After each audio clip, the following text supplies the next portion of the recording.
magician will now attempt a dangerous trick that's not for the faint of heart or stomach. If you have an aversion to the sight of scary tricks, now's the time to look away. Or watch, if you dare. He's about to give himself a trendy body piercing the hard way. By the way, don't try this one at home. With his sleeve rolled up, the magician takes a long, stainless steel needle and jams it through his forearm. It's slow going, but he forces it through the flesh and muscle. I told you this was going to be upsetting, and it's about to get even gorier.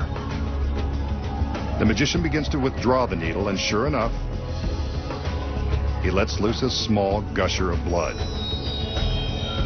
I keep reminding myself that this is just a trick. He'd better pull it out before he gets weak in the knees. I know I am. There it is. He's a braver man than I, and I keep reminding myself that it's just an illusion. So how did the magician thrust the needle through his forearm and draw blood without inflicting serious injury? Rest assured, this is just an illusion, and the blood is all part of the gag.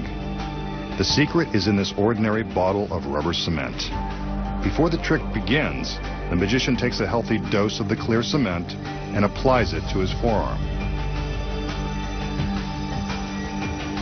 He's careful to get complete coverage on his skin. When the cement dries, it will be impossible to detect.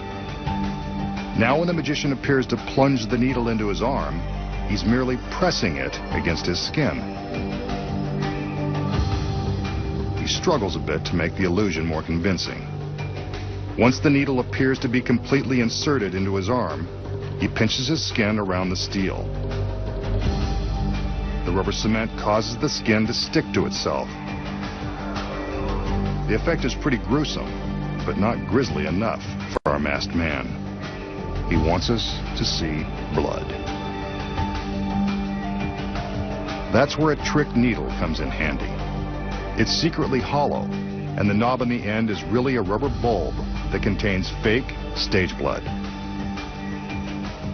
The magician uses the needle like a turkey baster, squeezing it to suck up the fake blood into the rubber bulb, then squirting it out when the time is right for maximum horror. Squeezing the bulb lightly is enough to force the fake blood out of a tiny hole in the hollow steel tube. All he has to do now is withdraw the needle from the glued folds of his skin, and the ghastly illusion is complete.